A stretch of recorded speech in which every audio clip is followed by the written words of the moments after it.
Halo semuanya, selamat pagi, selamat datang di kuliah ke-12. Hari ini kita akan belajar tentang Managing Service Quality atau memanage, mengelola eh, mutu dari jasa. Jadi hari ini kita akan belajar tentang Managing Service Quality, Defining Service Quality, the Gap Model of Service Quality, Serve Call, E-Service Quality, and takeaways from this. Tujuan pembelajaran kita hari ini adalah mengaplikasikan gap model sebagai basis konseptual untuk kualitas jasa. Nanti kita akan bahas apa itu gap model. Kemudian kita akan mempelajari 5 perbedaan yang diusulkan dalam model gap dan untuk memahami karakter kualitas jasa. Oke, lanjut. Definisi dari kualitas layanan atau kualitas jasa adalah penilaian pelanggan terhadap keseluruhan keunggulan layanan yang disediakan sehubungan dengan kualitas yang diharapkan. Jadi intinya adalah ekspektasi dan realita, ya.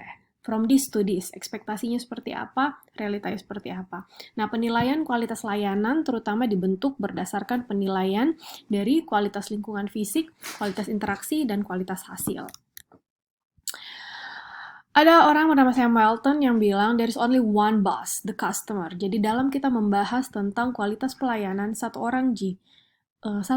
G yang kita harus perhatikan betul-betul, dan itu adalah konsumen, the customer. And he can fire everybody in the company from the chairman on down simply by spending his money somewhere else. Jadi konsumen itu menurut Sam Walton sampai dia bisa saja dia memecat semua orang kalau dia kalau dia memindahkan kesetiaannya, artinya dia ya ya sudah nggak mau lagi membeli barangnya kita, nggak mau lagi kasih uang sama perusahaannya kita karena dia membeli barangnya kompetitor misalnya. Nah, the gap model of service quality ini yang kita bahas, ini yang tadi sempat disebut. Jadi yang hari ini kita mau pelajari adalah bagaimana mutu itu bisa dijaga dan bagaimana mutu itu bisa diatur, dikelola, di-manage untuk pelayanan jasa. Jasa seperti apa? Nah, kalau seandainya kita di kelas ini ya kita tahu jasa itu misalnya contohnya seperti jasa apa? Jasa perbankan, salon, bengkel, kemudian sekarang yang kalian banyak pakai pasti jasa kurir untuk belanja dari rumah, kemudian jasa apa lagi? Eh, em, Apalagi jasa tadi dokter gigi, ya semua termasuk yang seperti itu adalah model jasa. Nah, ada dalam membahas tentang kualitas jasa, kualitas pelayanan, ada yang disebut dengan gap model. Gap model ini adalah semua model atau kerangka pikir yang mengukur perbedaan antara ekspektasi dan realita. Ekspektasinya di sini, realitanya seperti apa. Jadi seberapa jauh? Kalau misalnya, oh beda tipis Ji antara yang saya harapkan dengan yang saya terima, oh, artinya gapnya sedikit. Tapi kalau misalnya, wah saya mengharapkan, saya punya ekspektasi tinggi sekali, ternyata realita pelayanan yang dikasih serendah ini, artinya gapnya sangat besar gitu. Beda yang tadi, oh ternyata gapnya sedikit. Gap itu adalah selisih jarak. Gap itu adalah selisih jarak antara ekspektasi sama realita. Jadi kalau kita bicara gap, hari ini itu kita membahas tentang ceruk atau selisih atau celah ya, antara ekspektasi dan realita. Nah, gap di sini ada 5. Nah, kita bisa lihat di sini frameworknya kerangka pikirnya seperti ini. Jadi ini adalah konsumen dan ini adalah pemasar atau di sini adalah perusahaan. Nah, gap 1, jadi di sini kita bisa lihat ada word dari konsumen, ada komunikasi mulut ke mulut, kemudian bergabung dengan kebutuhan personal dan pengalaman sebelumnya. Nah, ini semua ketiga hal ini menjadi sesuatu yang diharapkan. Jadi konsumen sudah tahu, oh dia ekspektasinya seperti apa. Ekspektasi itu terbangun dari apa yang dia memang butuhkan, ditambah dengan pengalaman, dia sudah pernah dapat layanan yang seperti apa, jadi dia sudah tahu past experience-nya bagaimana, kemudian dari komunikasi mulut ke mulut, atau apa yang dia sudah pernah dengar dari orang lain. Nah, ketiga hal inilah yang membentuk dia ekspektasi konsumen terhadap jasa yang akan dia konsumsi. Jadi dia sudah punya ekspektasi. Sebelum pergi bank, kalian sudah tahu, ekspektasiku saya akan dapat pelayanan yang seperti ini. Kalian kalau misalnya pergi bank, anggaplah ini ya, situasi dunia masih normal, kita pergi ke bank, ekspektasi kita adalah pasti ada satpamnya. Saya pasti akan dibukakan pintu satpam. Pasti satpam akan bilang, selamat pagi Bu, ada yang bisa dibantu, Ibu mau transaksi apa, dan lain sebagainya, dan lain sebagainya. Gitu. Ngomong-ngomong, minum dulu sarak, Mbak, guys. Aduh, saya merekam ini malam-malam. Hmm. Kalian nonton nih pagi-pagi, sudah mandi atau belum? Sudah sarapan atau belum? Lagi tempat tidur? Kalau cuma kasih nyala YouTube-nya, Teko nggak perhatikan? Aha, saya tahu semua. Ya sudah, pokoknya saya rekam dulu, kalian sisa nonton. Nah, terus silahkan bertanya kalau ada yang tidak ditanya. Oke? Nah, jadi ketiga hal itulah yang membangun ekspektasi konsumen. Nah, itu dari sisi konsumen. Kemudian dari sisi marketing, marketing itu memanage persepsi dari ekspektasi konsumen. Jadi sudah tahu, oh persepsi ini kira-kira ekspektasinya seperti apa. Kemudian ada translasi persepsi menjadi kualitas spesifikasi kualitas jasa. Kemudian service delivery, bagaimana itu jasa dihantarkan. Ini termasuk dengan sebelum dan sesudah kontak. Kemudian di sini adalah external communication to customer, jadi komunikasi eksternal kepada konsumen. Kemudian di sini ada perceived service, jadi service yang didapat begitu, service yang dilihat. Nah, kita lihat gap model ini adalah, jadi kalau gap yang pertama adalah gap antara apa yang konsumen harapkan dengan apa yang persepsi manajemen tentang ekspektasi konsumen. Kemudian ya ini ada beberapa, pokoknya nanti kita akan bahas satu persatu di berbagai slide selanjutnya. Jadi pokoknya kalian lihat dulu secara umum seperti ini. Saya selalu lihat ke sini karena saya harus lihat matanya orang. Kira saya lihat mataku sendiri. Aduh. Mau curhat time lagi saya. Ini sebenarnya tidak enak sekali. Saya rasa harus mengajar satu arah begini. Saya tuh bukan YouTuber. Saya tuh tidak bisa cuma bicara sendiri ke kamera. Saya tuh harus tanya kalian, apa itu jasa? Coba contoh jasa sekalian yang biasa kalian amal seperti apa? Hari ini kok jasa seperti apa yang kau konsumsi? Oh, saya Gojek. Oh, saya ini. Oh, saya gitu loh enaknya. Lama-lama frustrasi kayak juga ini. Mengajar dari rumah terus. Saya maunya Zoom. Tapi Zoom, satu, tidak aman. Dua, ya satu, makan kuota. Makanya saya tidak bikin ke kalian. Terus yang kedua, ternyata tidak aman lagi. Kita harus cari opsi-opsi lain. Kalian punya ide kah? Opsi apa yang lain? Aduh, kembali lagi nih ke rangka pikirnya.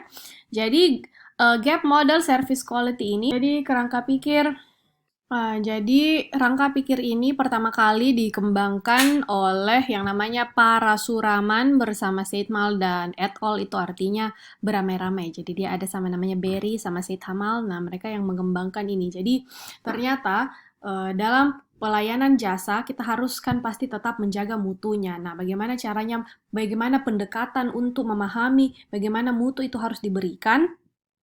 Nah, itu mereka mereka kembangkan kerangka pikir seperti ini. Nah, kita akan lihat gap 1, gap 2, sampai gap 5 itu seperti apa. Tapi intinya adalah sebenarnya benang merahnya adalah bagaimana dia mengembangkan ekspektasi sama realitas. Kalian pasti ekspektasi saya kuliah di Unhas adalah saya harus belajar di kelas yang sangat bagus, dengan dosen yang sangat bagus, profesor, lalalala.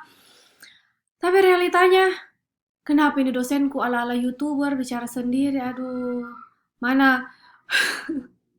Mana latar belakangnya baygon lagi. Kan baygon, hit. Stres-stres ini Bu Ella. Sudah bicara sendiri. Jangan saya lanjutkan. Dan saya bicara sendiri terlalu lama lagi. Ingat ya, Parasuraman dan kawan-kawan memang mengembangkan framework seperti ini. Tapi apa yang terjadi saat ini adalah bencana, saudara-saudara. Makanya Unhas tidak pernah berencana untuk melakukan kuliah seperti ini. Memang kedepannya itu kita akan banyak kuliah secara online dan makanya dari dulu itu sebenarnya sebelum sekolah dari LMS pun sudah bisa kita melakukan seminar online, kuliah online. Tapi tidak tiap hari juga kayak gini gitu loh ya. Tapi namanya ini sesuatu yang tidak kita harapkan, sesuatu yang namanya bencana tiba-tiba ya. Ini force majeure, kita nggak tahu tiba-tiba ternyata terjadi seperti ini ya.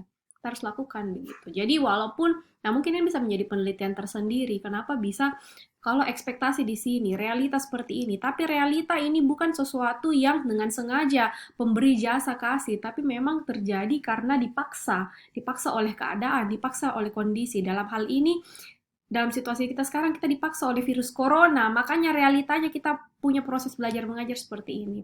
Cuman ya, karena ini unprecedented, belum pernah terjadi sebelumnya, kita maksimalkan saja begitu. Jadi saya maksimal setiap hari saya rekaman, setiap hari, padahal saya bukan YouTuber, tapi setiap hari supaya kalian tetap bisa memahami, saya tidak cuma kasih kau tugas saja, saya tidak cuma suruh kau merangkum saja, saya tidak.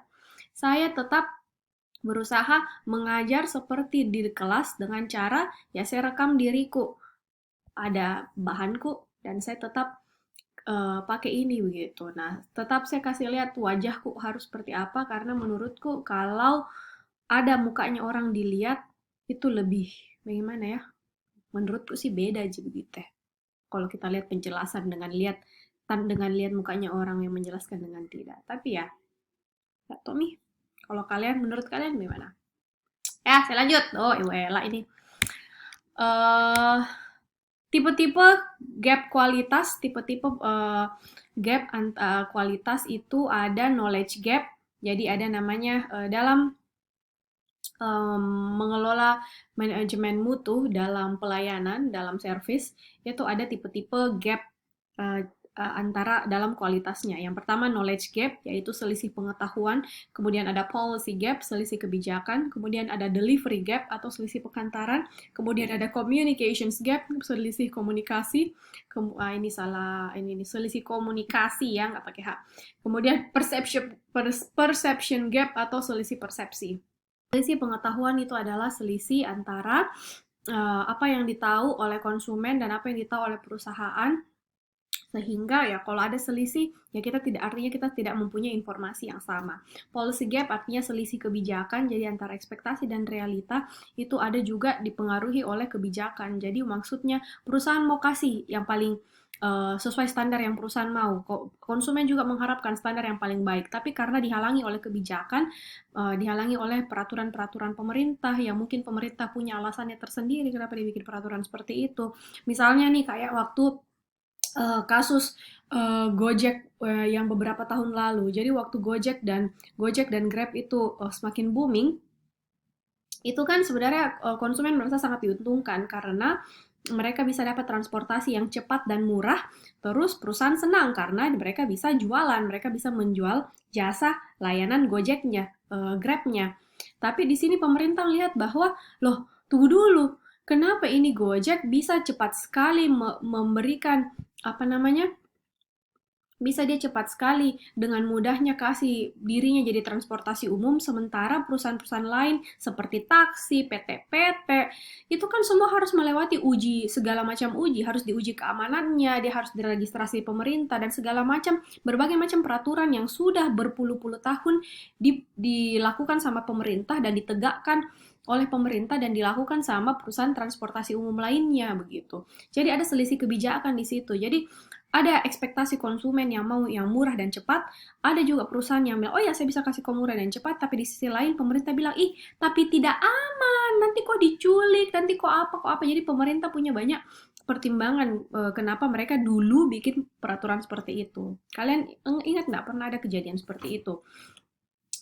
Beberapa tahun lalu. Nah, kemudian akhirnya, waktu itu Menteri Transportasinya itu masih siapa lagi namanya? Kalau nggak salah waktu itu Menteri Transportasinya masih Ignatius Jonan ya. Jadi situ pokoknya intinya di situ ada policy gap, di situ ada selisih kebijakan. Jadi dalam pelayanan juga dalam menjamin kualitasnya, nah antara ekspektasi dan realita kadang-kadang terjadi juga gap karena ada selisih kebijakan di situ. Kemudian ada delivery gap, selisih penghantaran. Delivery itu bukan cuma tentang pizza delivery atau antar makanan. Penghantaran maksudnya bagaimana itu jasa diberikan, bagaimana jasa itu dibawa dari perusahaan ke konsumen. Nah, kalau bank, misalnya kayak bank, bagaimana dia menghantarkan jasanya, harus selalu dengan senyum, harus selalu dengan semangat, dan harus selalu dengan keramahan. Begitu dia harus selalu menghantarkan jasanya. Jadi ketika kita menikmati jasa dari seseorang, dari satu perusahaan, dari satu penyedia jasa, cara delivery-nya adalah bagaimana dia membawakannya, bagaimana dia mengkomunikasikan jasanya. Apakah sambil marah-marah? Coba kalau kalian belanja, misalnya kalian mau beli makan, kalau kalian pergi makan di Pizza Hut dengan kau beli makan di misalnya di tukang bakso mungkin cuma tanya, mau apa? Oh, apa kita mau pesan? Nah, begitu, Ji. Tapi kalau di pizza, selamat datang, ada yang bisa dibantu. Pilihannya bagus sekali, Kakak. Nah, seperti itu kan. Jadi, cara menghantarkannya itu beda, gitu. Oke, kita lanjut part 2.